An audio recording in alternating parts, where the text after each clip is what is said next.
Agora, 2 horas e 46 minutos, a gente aciona o Felipe Killing para trazer as informações direto da Europa. Há pouco a gente conversava aqui, Killing, com a Aline Fanelli, que trazia os resultados do torneio de Wimbledon, um dos mais tradicionais do mundo. E a gente vem acompanhando essa onda de calor, não só em Wimbledon, mas por boa parte da Europa. E você está sofrendo aí e traz mais detalhes para a gente. Boa tarde. Tudo bom, Alexandre? Boa tarde a você, Michele, a Larissa e a todos que nos acompanham. Olha, eu confesso que eu sofro do frio, viu? Eu gosto de calor. E falando de Wimbledon, foi oficialmente a estreia de Wimbledon mais quente da história. E de fato, tá uma onda de calor que para nós brasileiros talvez isso passaria despercebido no noticiário, mas não é comum para essa época do ano. Aqui não é um país em que tem muito calor, então hoje os termômetros passaram dos 33 graus.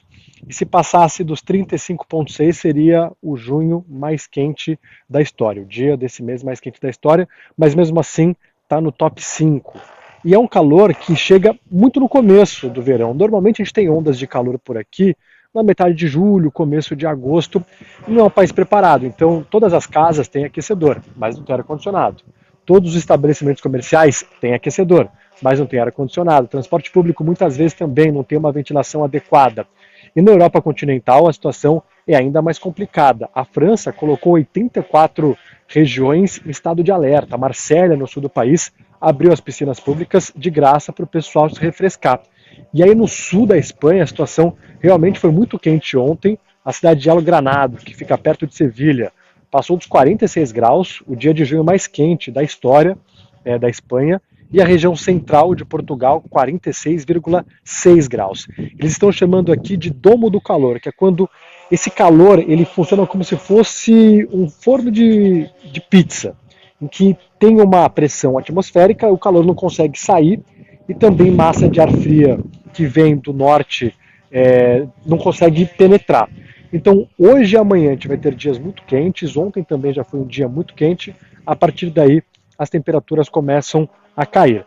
Então, é um começo de verão que está tendo uma temperatura que não é comum. E aí os cientistas alertam, né, sobre as consequências do aquecimento global. Então, essas ondas de calor elas se tornam mais frequentes, mais fortes e até mesmo aparecem antes da hora que normalmente elas costumam aparecer. Ô Killian, agora saindo um pouquinho da Europa, indo para o conflito no Oriente Médio, Israel está intensificando os ataques a Gaza, já ordenando que os palestinos agora migrem da região norte para sul, isso por causa dos ataques. Mais uma vez a população palestina sendo forçada a sair das casas onde moram, sendo forçadas a ir a um local que é estabelecido ali por Israel, né, como um local mais seguro. Como é que andam as negociações, Killian, de um cessar-fogo? Porque a gente está à beira disso também, enquanto os ataques vão sendo intensificados por ali, né? Exato, exato. Olha, o Donald Trump escreveu ontem nas redes sociais a seguinte frase: façam um acordo já, tragam os reféns de volta. E aí Israel vai enviar um ministro a Washington para conversar com o governo americano justamente sobre uma proposta de cessar-fogo, que prevê 60 dias de cessar-fogo, a libertação de reféns vivos e mortos e também garantias de uma negociação para se chegar a um acordo de paz, um cessar-fogo permanente. Mas enquanto isso, os bombardeios seguem muito fortes, inclusive se intensificaram, segundo alguns moradores da faixa de Gaza nos últimos dias. Então no sábado morreram 80 pessoas, ontem, domingo, 71 pessoas. Hoje eu vi vocês falando em 60, parece que o número agora já foi revisado para 80.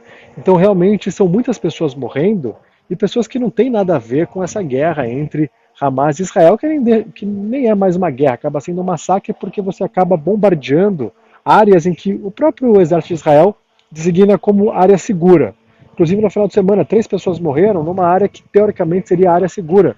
E muitos relatos de áreas que são denominadas seguras, mas mesmo assim são bombardeadas. Sem falar na restrição de alimentos, de ajuda humanitária. Então é uma população que acaba pagando um preço altíssimo já há bastante tempo.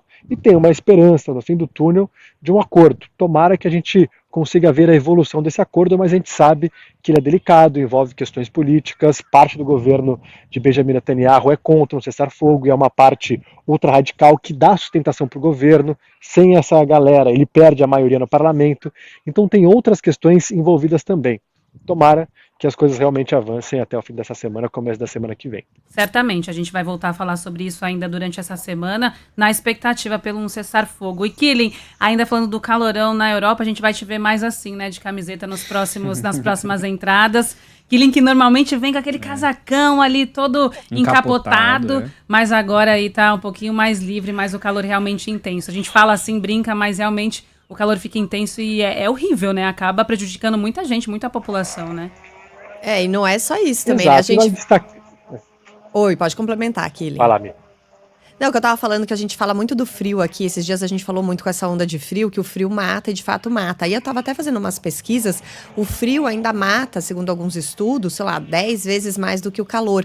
Mas o alerta é justamente que no médio e longo prazo, o calor tende a afetar muito mais a saúde humana em vários aspectos, com aumento de infecções, com aumento de doenças e mortes súbitas também, do que o próprio frio. Então é uma preocupação, né, Killing?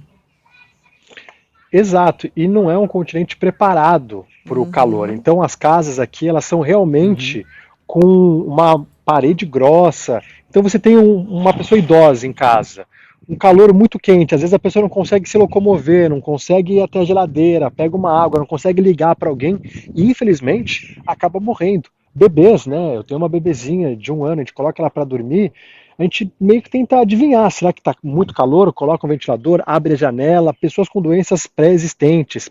O ônibus por aqui, quem já veio sabe, a janela é minúscula, você não consegue abrir, ter uma ventilação adequada.